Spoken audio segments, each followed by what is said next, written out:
Hi, I'm Leonard Steinert. I'm with the Wisconsin DNR. I'm a mussel biologist for them. And I'm here to give a progress report, not a final report, on a grant we're working on to do a watershed approach to monitoring mussels in the Fox watershed. And it's a very large grant, and so we have lots of partners, and we're very grateful to our partners for helping us with all of this. So we had three main goals for this project. One was to conduct a minimum of 96 investigations in the Fox River watershed, both in Illinois and Wisconsin. We have completed that already. We have a grant extension to do the next two aims that we were working on. The second one was to evaluate the diversity of Velosa iris, which is the rainbow mussel, which, if you're curious, there's a beautiful chart of all the mussels native to Wisconsin over there, and the rainbow mussel is on them. The rainbow mussel has recently gone through its scientific name has changed to Cumbriano iris, but I'm going to stick with rainbow mussel here because I think that's what we're all most familiar with. So evaluate the genetic diversity of Velosa iris in Wisconsin and Illinois. We have a grant extension for that, and release 1,000 Velosa iris into the tributaries of the Fox River watershed to help augment their population. Rainbow mussel is endangered in Wisconsin, and so that is a species that we're keeping very close tabs on. I should quick point out that we might have to explain why we care so much about mussels, and I'm very grateful that a lot of our speakers have already talked about mussels, which is awesome.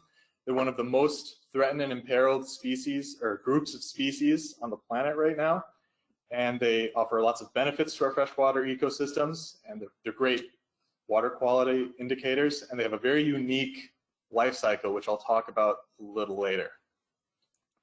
So we've completed our surveys in the Fox watershed. We're still working on the genetic diversity evaluation, although we have some preliminary data, and we're still working on propagating rainbow mussels. So this is going to be difficult to read if you're in the back, but this is a map of historic mussel richness in the Fox River watershed. If you want to get a closer look at this, there's a very similar map just over here. This really, really big one is very similar. And you can see darker green it is, the higher richness. And so there are some spots with really good mussel richness in the Fox River. And I have it broken up, so I enlarged it. This is the Wisconsin side, and that's the Illinois side. And I'll flip back and forth here in a second so we can look at this. This is all the results from our the 96 minimum surveys we had to do in the Fox watershed. And so this is 2015 to 2023. So this is very recent data. And you can see, so red is where we had mussel richness of 0. And so you can, just looking at it, you can see that it kind of declined, but there are also many more sites surveyed here in the historic. The historic maps are from 1924 to 2014, so it's a very wide range of time to be looking at these surveys. We haven't done enough analysis to take away any broad trends from this, but it's good information to have, and we're hopeful that by the end of this grant, we'll have some really solid numbers and analysis to present. This is other historic data for where rainbow mussels were found. They're more widespread in Illinois, as you can see, and they're very restricted in Wisconsin. And as a Wisconsin DNR, we had focused most of our work on the Wisconsin side of things, and you can see that all of it is very clustered right here in southeastern Wisconsin. So there are some concerns that we have about, if something happens to just a few of these populations that we have, that we're going to be hurting for rainbow mussels pretty soon because they're not very widespread. And a result of our surveys was that before we did this grant, before we did the surveys, we only had one known population of Velosa iris, the rainbow mussel, in Wisconsin. But since we did those 96 surveys, we have found 2 other populations. And we don't have enough data to know how viable they are, but we have found them in 2 other places. So that is super hopeful for us. They're established in other places. And so we're just hopeful that we can keep them around and that they don't face too many threats. So the genetic analysis of the rainbow mussel.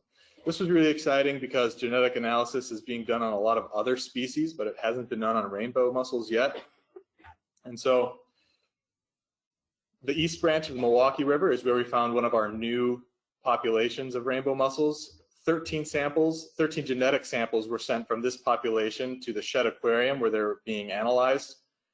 And 22 samples were taken from the Mugwanago River. Those were both collected by Wisconsin DNR. Illinois DNR got 12 samples from the Illinois River, and the Vermilion River gave us 26 samples of Velosa iris. So an interesting sample size. We didn't get any genetic samples from the White River. They're just hard to find, and we couldn't get genetic samples from that river. So the preliminary results that we found was that the Milwaukee and Mugwanago populations had similar genetic diversity. However, those 2 populations had lower diversity compared to populations in Illinois and Michigan. And the Michigan population was a bit outside of our scope. We did have 23 additional samples from the Lake Michigan and Lake Erie watershed.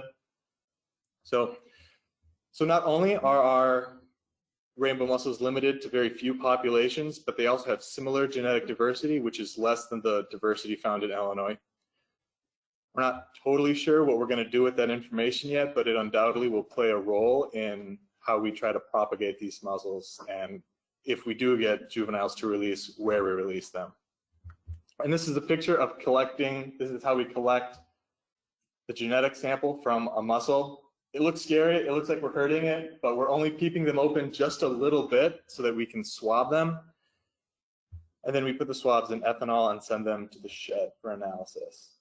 And here you can see the beautiful shell of the rainbow mussel.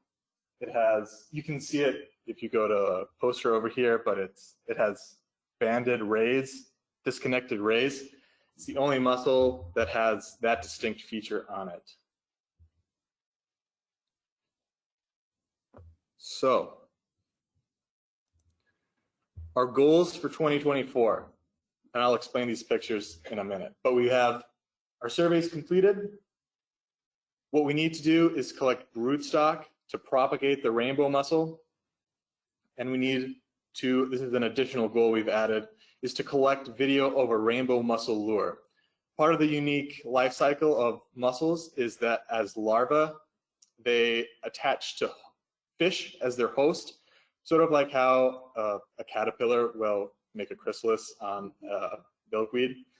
Mussels need to attach, their larva needs to attach to hosts so that they can fully transform into adult mussels.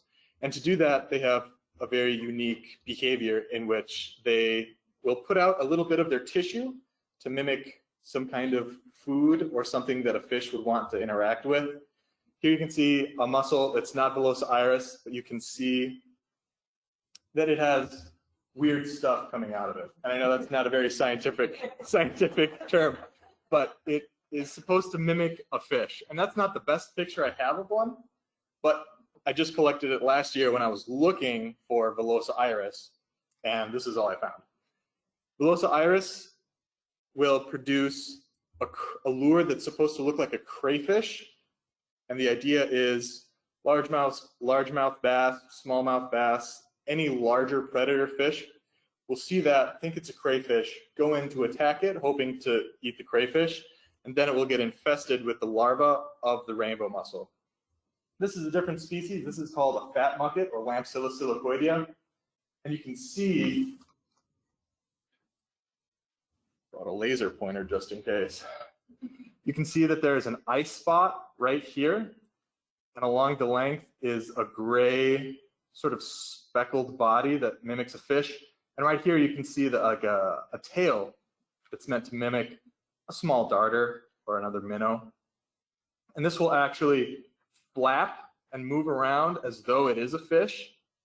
And right here you can see this is called its marsupial pouch. That is where the glochidia are. So fish will attack this mantle, this tissue, and then get infested with the glochidia that are inside.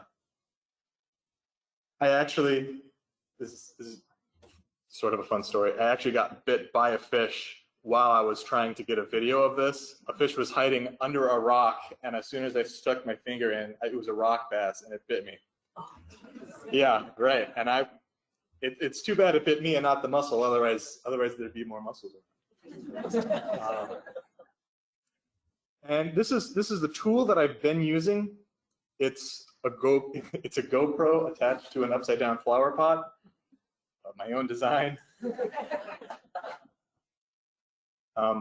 This year, so I was unsuccessful last year in trying to get this video. I actually have been trying for a few years, unable to find this behavior, but I'm going to try again this year to see what I can do. I think I'm going to upgrade. I'm looking at ice fishing cameras. We'll see if I have any better luck with that.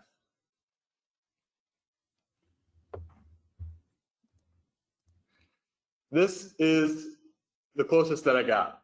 This is a rainbow mussel that is in the right position to be displaying a crayfish lure. However, I mean, it doesn't look like a crayfish to me, so we're not quite there yet. But you can see that this part of the mantle is the part of the tissue that is right along here, not the foot. We talked about the foot earlier today. Shut out. It was very great.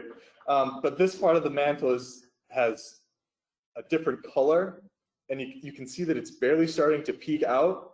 So that might have been a lure in the past, and it has finished that behavior, or it's about to display that behavior and start its lure. I wasn't there at the right time, apparently. I didn't have time to stick around to find out, but this is the closest that I got.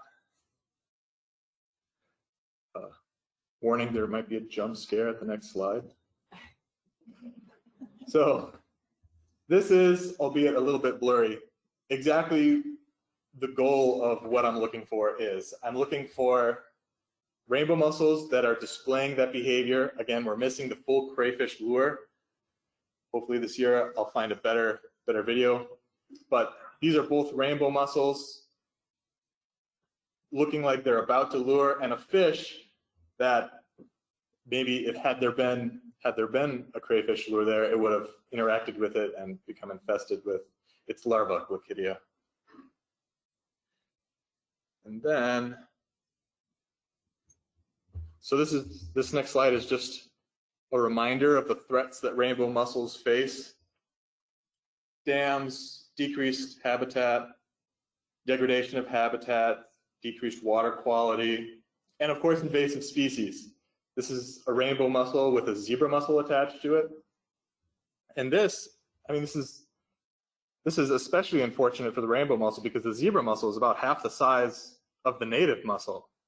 So if a couple zebra mussels get onto a rainbow mussel, it might not be able to display that critical behavior that it needs to reproduce. And if it can't make its lure, if it can't exercise that critical behavior, it might not be a reproductive population. And then it's possible that we might lose it from Wisconsin if that's the case.